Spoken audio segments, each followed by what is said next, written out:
Olá, amigos, amigas, torcedores e torcedoras, sobretudo dos clubes do futebol do Nordeste. Bem, este vídeo era para falarmos exclusivamente do Vozão, que merece todo o nosso carinho, merece carinho, admiração, respeito e muito mais atenção, mas não somente da mídia especializada do Nordeste, mas de todo o Brasil, pela grande campanha que tem feito no Campeonato Brasileiro. Mas acabou que esse vídeo vai falar também de outras equipes do Nordeste em função dos resultados da rodada, em função do que esses resultados colocam de problemas para as 4 equipes do futebol nordestino que está na disputa do Campeonato Brasileiro. Vamos falar, portanto, um pouco dessa situação e o que podemos esperar das próximas rodadas, sobretudo da próxima rodada, né, que tem aí um jogo vital para 2 equipes, um clássico do Nordeste entre o Leão da Ilha e o Bahia. Bom, vamos lá então.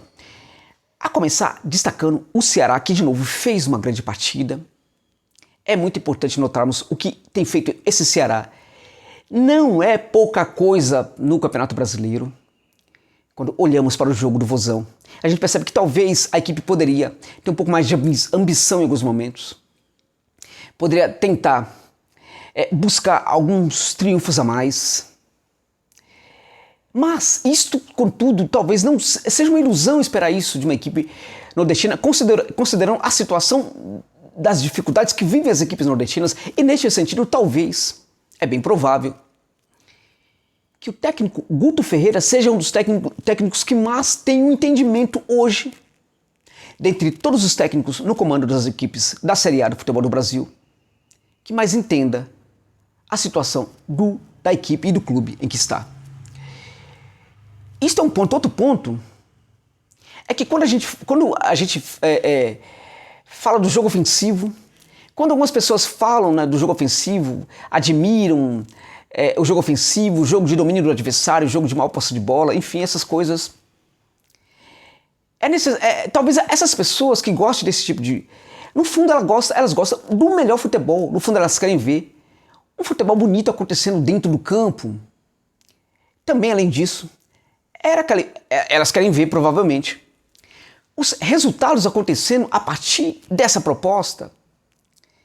O que nem sempre acontece, é bom deixar claro, que nem toda equipe ofensiva que tem essa postura consegue, por exemplo, bons resultados, consegue, por exemplo, fazer um bom futebol. O Fernando Diniz, no São Paulo, por exemplo, é um técnico que gosta desse tipo de proposta.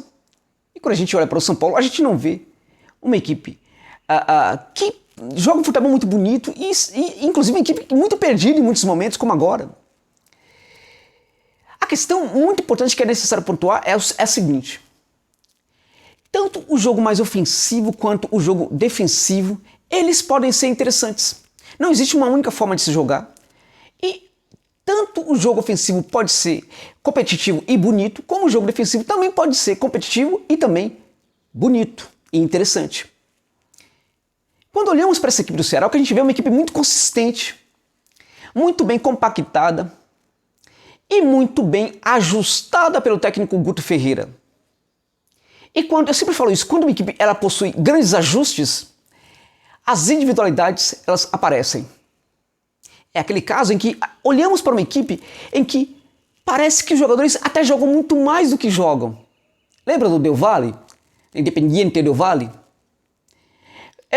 Quando uma equipe está muito ajustada, além dos jogadores muitas vezes parecerem jogar bem mais do que jogam, quando ela possui no mínimo um jogador ali que é bem diferente, ele também tende a aparecer, a se destacar bem mais. No caso desse Ceará, o Vinícius, o Vinha, que de novo fez um partidaço na grande vitória do Vozão sobre o Goiás, fez 2 gols, participou dando assistência para 2 gols, outra grande partida desse jogador, que mostra que todo o investimento do Ceará nele, todos os custos que o Vozão tem com ele, valem a pena. Então esse Vozão realmente é uma equipe diferente que chegou para fazer, provavelmente para tentar conseguir se manter na Série A do futebol brasileiro e corre um risco severo de sair dessa competição com uma vaga na Sul-Americana. Na prática, se olharmos matematicamente, tem chance até de ir para a Libertadores. Na prática, contudo, a situação é um pouco mais complicada, né? Teoricamente tem chance, mas na prática é complicado porque outras equipes grandes estão acordando agora para a necessidade de terem melhores rendimentos, como o Corinthians, por exemplo. Mas se o Vozão conseguir uma vaga na Sul-Americana, já é, na verdade, uma grande conquista para essa equipe do Guto Ferreira. Então, quando a gente olha para esse Ceará, a gente vê que a forma como a equipe joga é uma forma que está muito bem compreendida pelos seus jogadores. E é isso que o Ceará leva para dentro de campo. E fica muito difícil para os rivais conseguirem combater isso na medida do possível. Claro, o Guto não é o técnico, por exemplo, pode não ser o técnico que cai no gosto de todo mundo. Não é dos técnicos que eu mais gosto no futebol brasileiro, deixo claro. Mas no Ceará, hoje, ele desempenhando o seu papel de treinador do Ceará, hoje é um dos melhores técnicos em atuação no futebol brasileiro. É necessário reconhecer.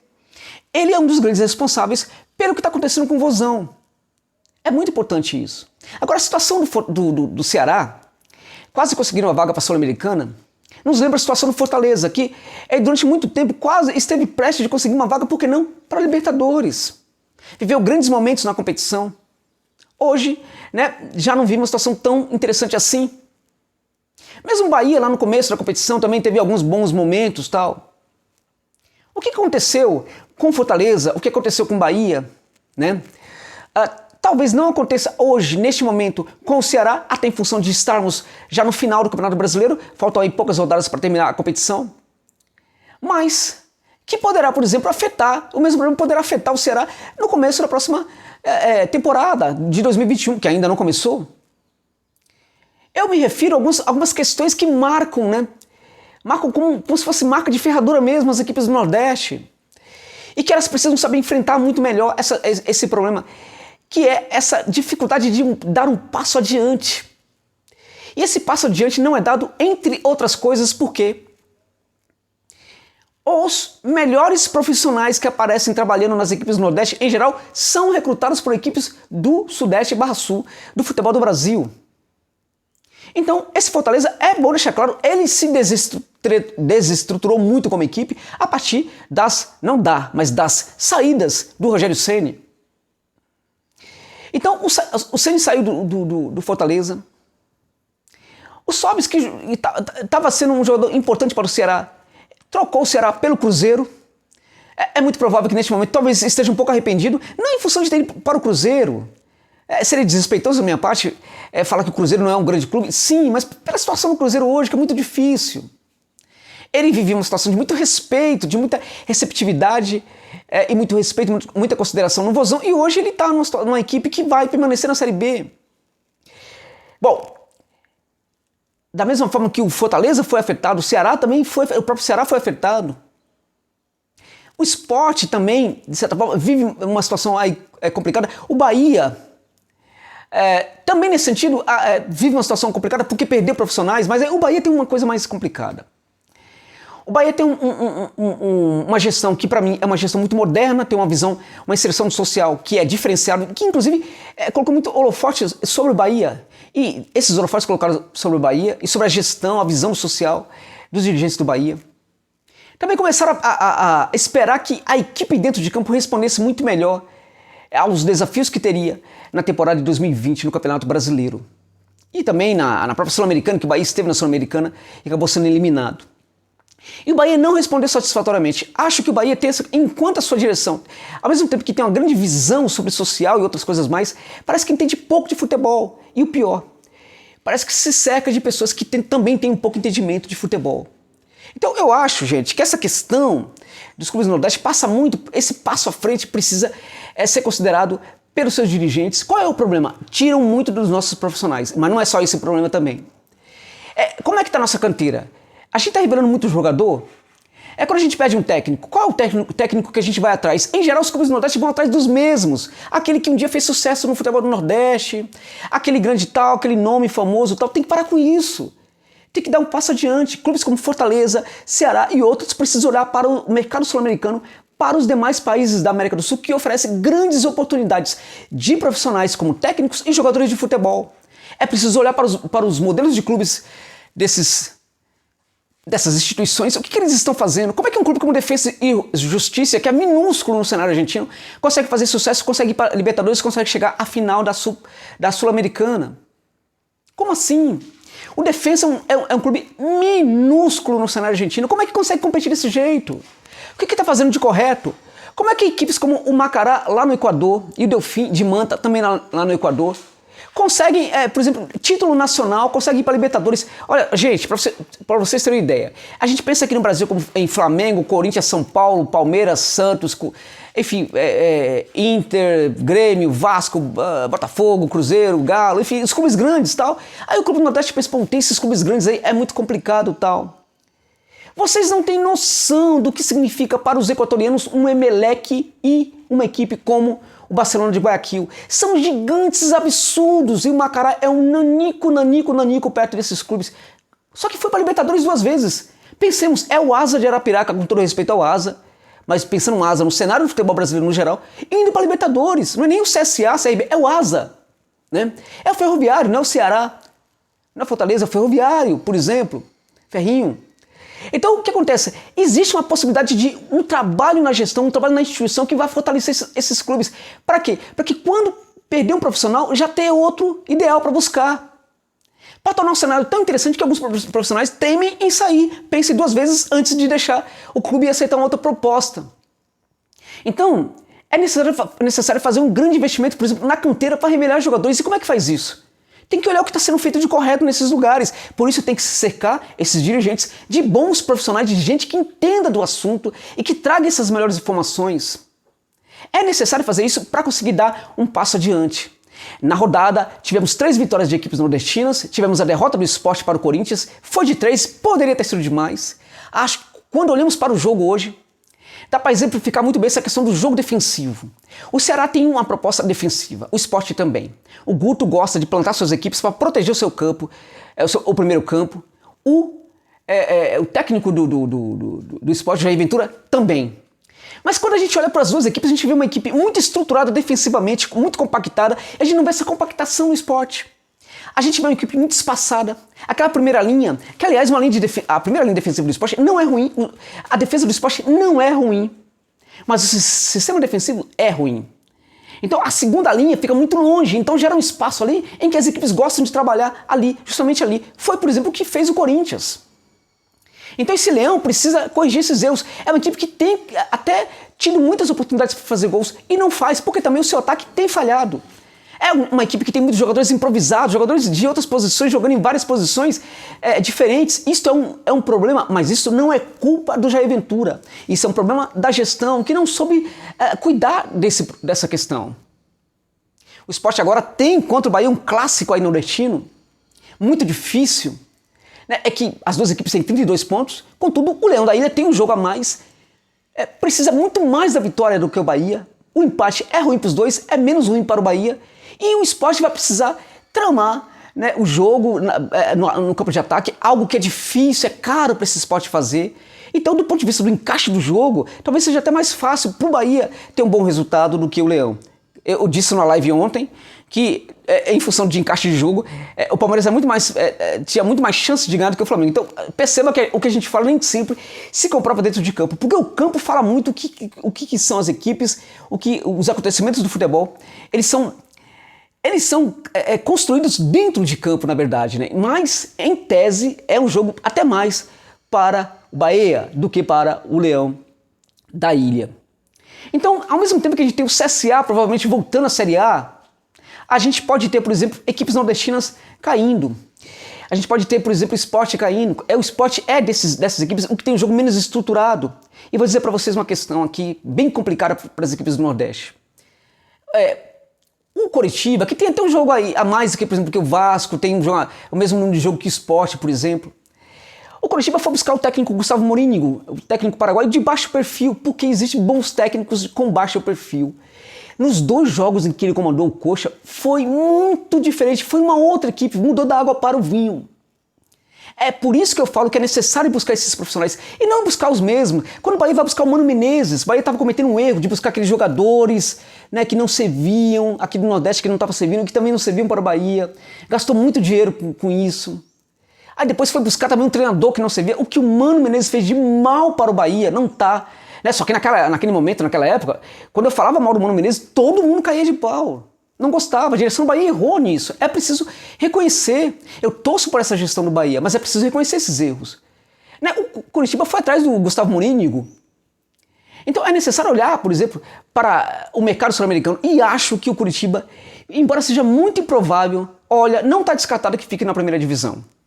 Se continuar jogando do jeito que jogou esses 2 jogos, não está descartado que o Coxa siga na primeira divisão. E isso complica muita coisa para os clubes do Nordeste.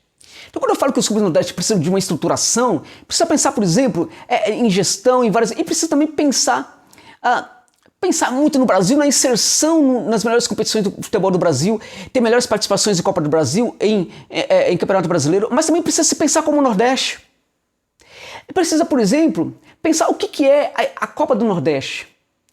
E precisa trabalhar muito mais essa competição, em termos de marketing e tudo mais. E vou dizer mais, seria muito bacana que se as federações nordestinas se organizassem para fazer uma espécie de segunda divisão da Copa do Nordeste e uma terceira divisão da Copa do Nordeste.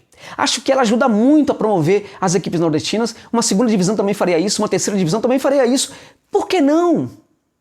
Seria o Nordeste pensando nele, Nordeste como Nordeste, e não apenas nessa questão do Brasil, mas no Nordeste. E seria muito bacana. Outra coisa que eu acho que os clubes precisam fazer, precisam trabalhar melhor aquilo que tem de melhor, que é a sua torcida. O amor da sua torcida. Precisa reverter isso de uma forma melhor para o clube. E como é que se faz isso? Indo até o torcedor, respeitando mais o torcedor e sabendo trabalhar essa paixão do torcedor.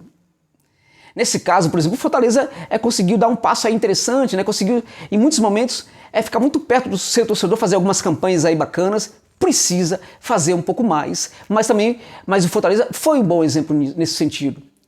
Então, acho que os clubes nordestinos têm esse problema de dar esse passo além. Então, o que o Ceará está fazendo agora pode, por exemplo, não ter sequência a partir da próxima temporada, porque poderá receber propostas por jogadores como Vinha, por exemplo.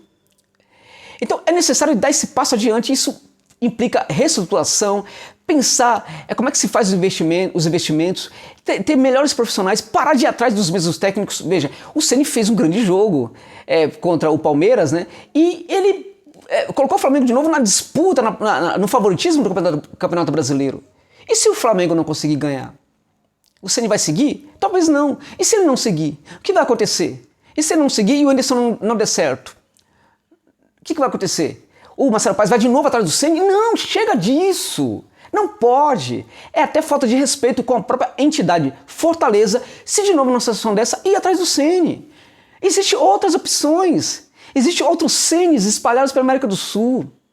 Talvez exista até aqui mesmo no Brasil. Existe mesmo. Tem o Loser aí, que é um bom técnico para se pensar, por exemplo. Né? Então, o Fortaleza me alegrou demais no começo da competição. E acho que não conseguiu manter aquele nível de competitividade, não conseguiu manter aquela luta, inclusive, por uma vaga pela Libertadores. Era pelo que lutava o Fortaleza em vários momentos do campeonato. Em função dessa dificuldade de que, quando uma equipe do Nordeste está trabalhando muito bem, as equipes do Sudeste crescem os olhos para os seus bons profissionais. E via de regra, vai lá e tenta recrutar, e recrutam esses profissionais. Fortaleza foi muito prejudicado por isso. Muito prejudicado por isso, e também, depois disso, ainda que menos, pelas ações, né, dos dirigentes do Leandro Pissi para resolver esses problemas. Então saiu o Ceni, vamos buscar um técnico e tal, e aí acho que falhou um pouquinho. O Anderson, contudo, foi um técnico que o campo não sinalizava. Por exemplo, o Chamusca sinalizava para a direção do Fortaleza que ele poderia ser um bom técnico. Não deu certo, porque o campo também erra às vezes. O campo revelava que o Anderson não era esse técnico. Então foi um risco, foi lotérico, pode dar certo, mas foi lotérico. O que tem que fugir é disso. Não pode fugir dessas ações que são lotéricas. Podem ou não dar certo, sabe? Tem que ser uma coisa mais segura. E o seguro é olhar para o que o campo está revelando. Como é que está sendo o trabalho do técnico dentro do campo? Não deu certo no caso do Chamusca, pode dar certo no caso do Anderson, mas isso foi lotérico. Menos lotérico foi o que aconteceu com o Chamusca, porque mesmo que o Chamusca não tenha dado certo no Fortaleza, a direção do Vozão, a direção do Leão não errou em buscar o Chamusca. Agora, a meu ver, pode ter cometido um erro em ter buscado o Anderson, embora possa dar certo, e vou torcer para dar certo, para que as equipes do Nordeste permaneçam no Campeonato Brasileiro, na principal competição do Campeonato Brasileiro, que é a Série A. Então, meus amigos, é isso. Obrigado pela gentileza de terem visto este vídeo até o final. Mas antes de terminar, amanhã às 15 horas eu vou fazer uma live para falar da Copa Sul-Americana, da final da Copa Sul-Americana entre Lanús e Defensa e Justiça. Também quero comentar muito sobre o futebol do Nordeste, um pouco sobre Série B, Série C, Série D. Convido a todos vocês para falarmos sobre futebol do Nordeste, do Norte também do país, amanhã às 15 horas, numa live que teremos no meu canal. Obrigado de novo pela gentileza de acompanhar esse vídeo comigo até o final. É isso.